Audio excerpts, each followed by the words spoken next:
Don't just live for tomorrow, or just live in yesterday. Just be glad for all you have that's in today. Hey everyone, Connie here, and welcome to my blind reaction to Season 2, Episode 2 of Glitch Techs. So, in our first episode of Season 2, we met Ridley. And Ridley is an interesting character who I really want to see more of. She just has so much potential for this series. And I know it's a little hard to say. I don't know if I mentioned this last time, but I want to bring it up here. Um, it's kind of hard to say that because there's so many characters we really haven't given enough attention to who debuted in season one. Phil really doesn't have a lot to him. Zara and Hanish, I think it's Hanish, something like that. I know it's Zara. I always get her partner's name. I think it's Hanish. It's something like that. But they really could use a lot more screen time because they were introduced. They were very, very likable and really interesting characters, but we really haven't gotten a lot with them. I think Mitch has the right amount. Mitch is the only other glitch tech that I feel has a really good amount. Bergie's close. Bergie has some good moments, but I even feel like he could use a little more. But Zara and Hanish definitely do. And if Ridley does end up becoming a major character this season, then it's going to feel like they're still kind of just pushing those other characters to the side. And I don't want it to feel like that. And don't get me wrong, they had a role to play in the first episode of the season, and I'm glad for that, but they still weren't like major characters in it. They were just kind of like side characters. And I do like them, and I want more of them. That's all I'm saying. um, and this is by no means saying that I don't want to see more of Ridley. Like I said, I very much do. It's just I'm afraid that they're going to preempt her in place of Zara and Hanish and all them, rather than alongside them. You know what I mean? Um, but yeah, so I'm still excited either way. This show has been fantastic. The first season was just a really great ride. Really shows a love for gaming that you don't really see in a lot of shows. I've talked about this before, but it's like in a lot of these kinds of shows that talk about gaming, especially animated shows, it's clear that the creators either never really played games themselves or they don't understand like the culture surrounding them enough to really connect with the viewers, because usually they're just thrown in as just thrown in as references or like cute little nods or just referencing that gaming exists basically. And sometimes you'll get a moment where it's like, oh, like that's something specifically that I would recognize, but it's handled in a way to where again it's just like kind of this like little off thing, and it's even when it is the focus, it's usually just kind of there. It never feels like it was really like a lot of effort was put into making it feel real or relatable or believable. But shows like this, and as I've mentioned already, High Score Girl, the anime, those really show a true passion for gaming from their creators. Um, and I know I've heard that the creator of High Score Girl, I know specifically, grew up in the time period that the characters of the series are growing up and experienced all of this big stuff with the gaming boom and everything. So, like, he definitely understands. He gets it because he lived it. um, and it clearly shows in the work. And so far, it definitely seems like the people behind Glitch Techs understand what it means to be a gamer. they put in all these references to different genres and stuff, but it feels natural. It feels like, oh yeah, this makes sense and we get it. And it not only feels natural, it feels like these are some pretty notable references, some pretty notable ideas being shown here that really show that they know what they're talking about. I mean, the Castlevania style episode alone was a big one. um, but I can't wait to see what more we can get because there's just so many opportunities. Even with just the power ups that they get, there's so much room to expand with that. And on top of that, it's just a good show in terms of its characters and stories. Miko and Five are fantastic. I really like their chemistry and I like their personalities. I really like Miko's family from what we saw of them so far, and I hope we get more episodes with the other siblings. I think there's two brothers as well, though one is a baby, but you could still have an episode with them. Um, because we've had an episode with her sisters, so why not with her brothers too? Makes sense. um, yeah, I want to see more of certain characters though. Some characters just feel like they're just kind of being pushed to the side, and I really wish they weren't. Um, Especially with such a diverse cast. Like the cast of this characters here are so diverse. Like just in the glitch text alone, you have all these kinds of different races represented, and it's awesome. Well, I mean, one of the characters wears a hijab, and it's just amazing to see that. Um, at least I think it's a hijab. I know there's different kinds of head wrappings and stuff for different cultures and whatnot, different religious groups. So I believe it is, but I'm not 100% on that because there are different other kinds of head wrappings. So if I'm actually wrong on that, please correct me. I would love to know what it actually is. Honestly, admittedly, hijab is just the most commonly known, I would say. So I'm sorry if I'm wrong. That's all I'm saying. Please correct me if I am wrong. Um, but yeah, I want to see more of a lot of these characters. I feel like they have so much they could put into this series, and I really hope that they get the chance to really shine. Um, we'll see though. We'll see.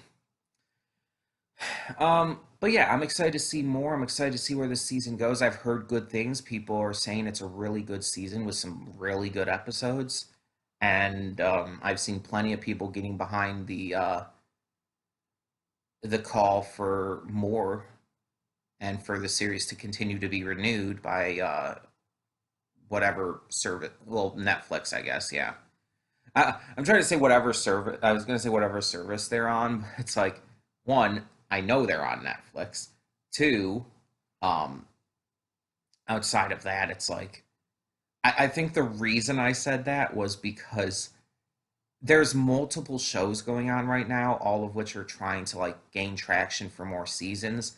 Harley Quinn, luckily, just got greenlit for another season, but I know shows like Infinity Train are really are kind of struggling with the viewership and everything they need for that. People are rallying behind Infinity Train as well, and this I've seen it. So yeah, I think I was just thinking of all of it as a whole for a second there. either way, either way, I'm excited to continue on to more. Like I said, so we're going to do so. Uh, when the screen fades to black, pause this redirect and go to the description below. Follow the link to the reaction, and after you watch it, come back here to the redirect and resume play. Because after it fades to black and then fades back in, everything from that point forward will be my afterthoughts and will contain spoilers to the episode. So, that being said, thank you so much for tuning in, and I will see you at the reaction. Okay, and we are back, and we will begin with spoilers in 3, 2, 1, now. So, I looked up Eric Lopez in between recording the reaction and now, these afterthoughts. He was the voice of Emilio, Five's dad, and he's also his grandfather. Um, so I was looking up. I don't think I looked him up before, but he's The only other thing I really would know him from is he's in Young Justice. He's Blue Beetle. Um, I would not have guessed that, but yeah, he is, which is cool. I think that's really interesting. Um, and by the way, if anyone is wondering, since I brought that up, yes, we will be getting back to Young Justice Outsiders eventually. I do still plan to get back to that. um, but let's talk about this episode. So, outside of having one of the biggest name voice actresses of all time, Cree Summer, in it, which isn't like a massive surprise because she's in so much. um, this episode did a lot. Um, and I'm going to focus on the big story related aspect first, and that is five. So, this episode really did great with his character, showing some personal insecurities and emotional issues that he was having to deal with. His father, who, as of this point, is the only parent we know exists, and based around the way they were talking about it, the specific context clues in their dialogue, I'm assuming at this point that it's a single father situation, that he doesn't have a mother in his life. Like, I mean, obviously he has a mother, or, well, not necessarily a parent, another parent. He would have to have two parents, um, of any gender, but still. Obviously, he would have another parent, but that parent isn't there. The only one he, based again on the context and the everything, um, his father Emilio is the only parent he actively has in his life. Um, so that's really interesting because again, I don't think we see many single fathers in a lot of these shows. We've seen single mothers, and I'm not saying we haven't seen single fathers. I'm just saying not as much. It seems like the single mother trope is a lot more like focused on than single fathers. Um, but anyways, so apparently his father was a game programmer who worked on one of the first games, the in-universe analog to Space Invaders, Unicorps. Corpse. I don't remember if they pronounced it corpse or course, because if it's military terms, it would technically be pronounced core. But anyway, but his dad apparently was arrested and is in prison for a good amount of time and is not going to be out anytime soon for being a hacker. Now, it's clear that this world takes gaming a lot more seriously than real life, let's be honest. Gaming is a lot more of an integrated thing into their culture, which, I mean, to be fair, gaming is big in real life, but not that big. Being a game hacker is seen as a crime, and Emilio was arrested for it. And again, he's going to be in there for a long time still, so that's it's seen as serious. Um, but either way, this also answers a big question I had going throughout the first season and up to now. I wondered where Hector's parents were because he lived with his grandparents and all. And my thought, based on context before, was that they were dead. Um, that he might basically not really be an, well, I mean, yeah, I guess he would that would still count as an orphan even if he's living with blood related family. Um, but it's like it's not that they're dead; it's that his father is imprisoned, and they can only communicate with like via a weekly call, a weekly video call, which is interesting that he's allowed to make weekly video calls. I mean, I in real life, like, you can have visitations, but it's like I don't think you can do that. I mean, I might be wrong. I don't know. I don't know. Anyway, anywho, Um, so yeah, Five hasn't wanted to go back to this retro game store his family friend owns because it reminds him too much of his father. And even though he has these weekly calls, his father's not there. And the store just reminds him that his father's not there and that his father's in fucking prison. So it's like, yeah, he's just a bit upset about that, and fairly so. Um, so he's kind of been avoiding it and pushing it away, and it's caused, in a lot of ways, some emotional issues with him, which he does get over. He does work past in this episode, and he is able to embrace Jerry as family again, to not be afraid to go there and everything. Um, and this is something that I like when shows do, even if they don't explicitly say it. Like this episode didn't explicitly say that he and Jerry saw each other as family, despite not being blood related. But it was very clear in the context that that was what was meant there. It didn't need to be actively said. And I love it when shows do that, when they show that family is not just blood, it's not just who you're biologically related to. That you can pick and choose your family. That family is like those you're closest to, those you can depend on and rely on, those who you choose to put that much of yourself into. So I always love when shows do that, and I really like to hear. And Jerry is a fun character, by the way. I love her energy. I love her just can do attitude. She like her first thing when seeing the glitch is like, oh, I'm gonna catch this and tame it. It's like, oh, okay. It's like she wasn't afraid or anything, and it's like, oh.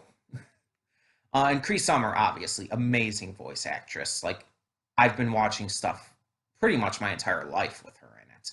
I mentioned Codename Kids Next Door in the reaction um, because I was just watching a clip from that a little earlier because it's Mark Hamill's birthday and he voiced Sticky Beard in Kids Next Door. Um, so I was watching the clip for that. And yeah, obviously number five was in it, and that's Cree Summer's character. And she's just an amazing voice actress. Like she does amazing job at every role I've ever heard her in. So it's always great to hear her again. And it's like she has that voice that's very recognizable. I was only doubting myself because I've been wrong before about voices, so I wasn't 100% on it, but it was close. I was very sure it was her.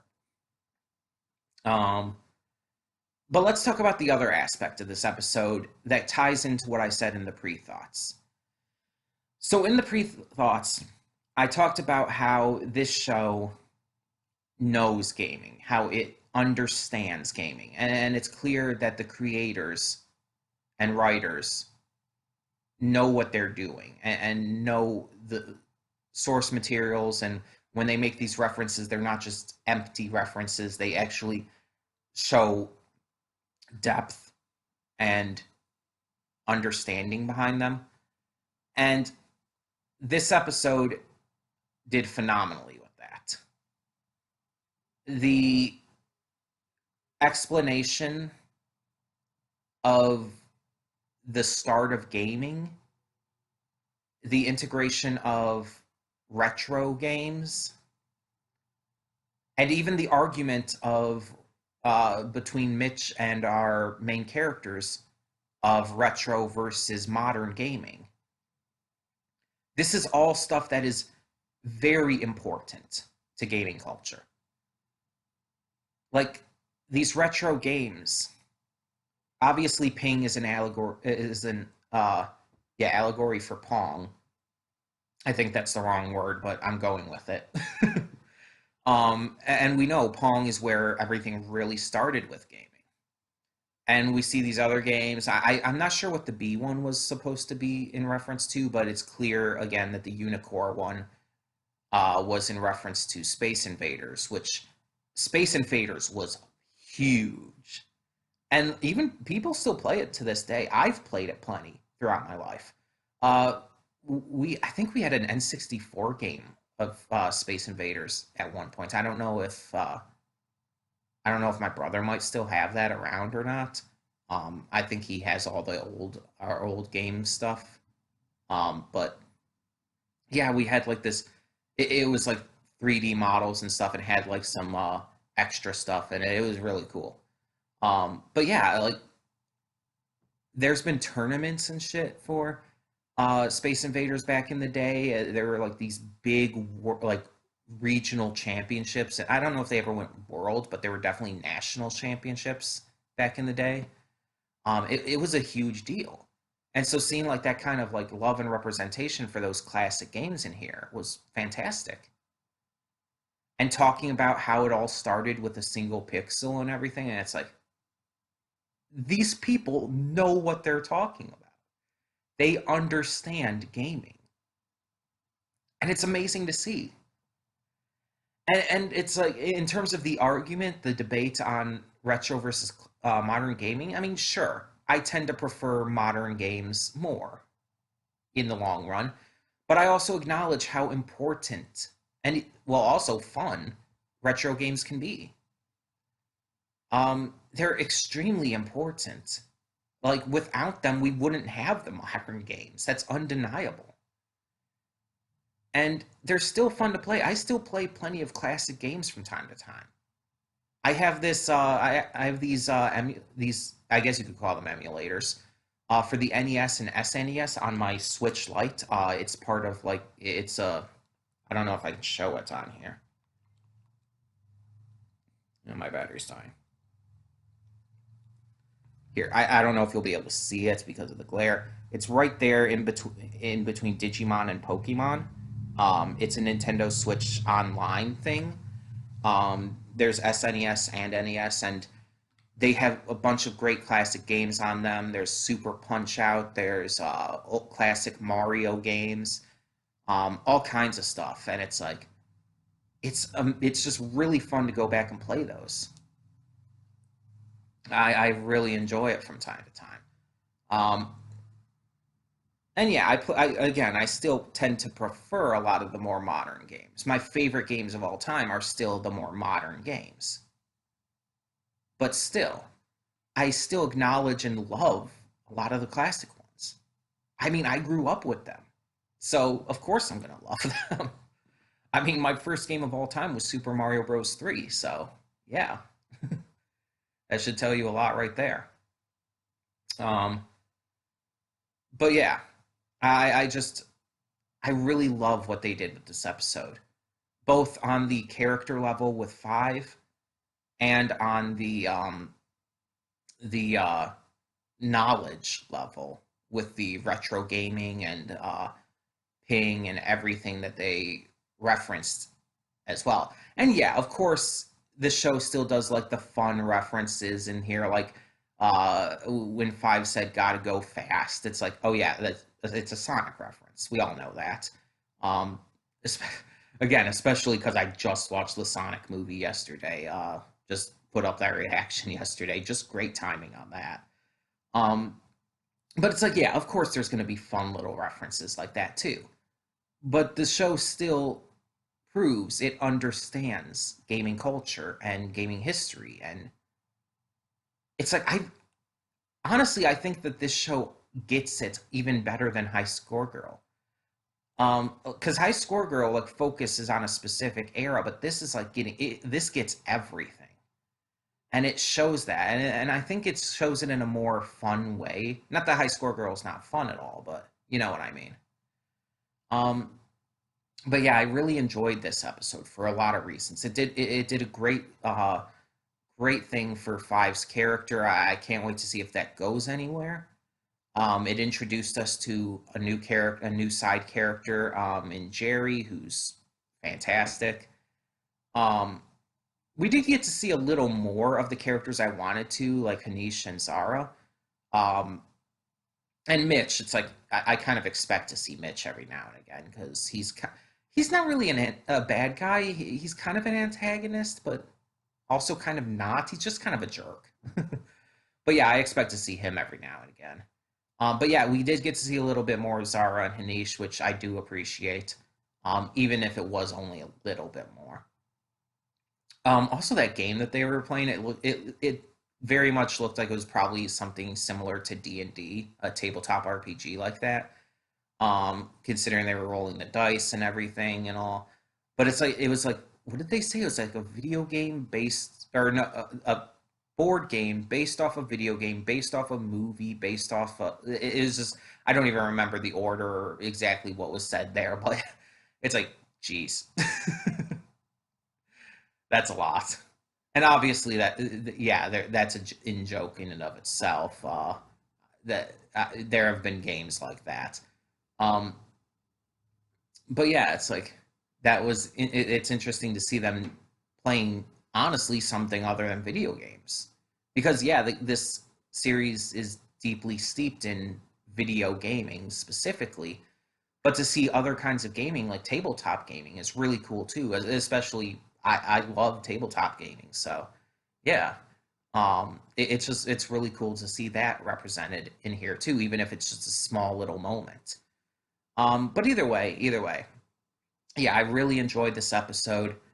Um, and I can't wait to see what we get to next. So tell me in the comments below what you thought of season 2, episode 2 of Glitch Techs. Um, and for now, yeah, I'm Connie and I'm signing off. See y'all next time.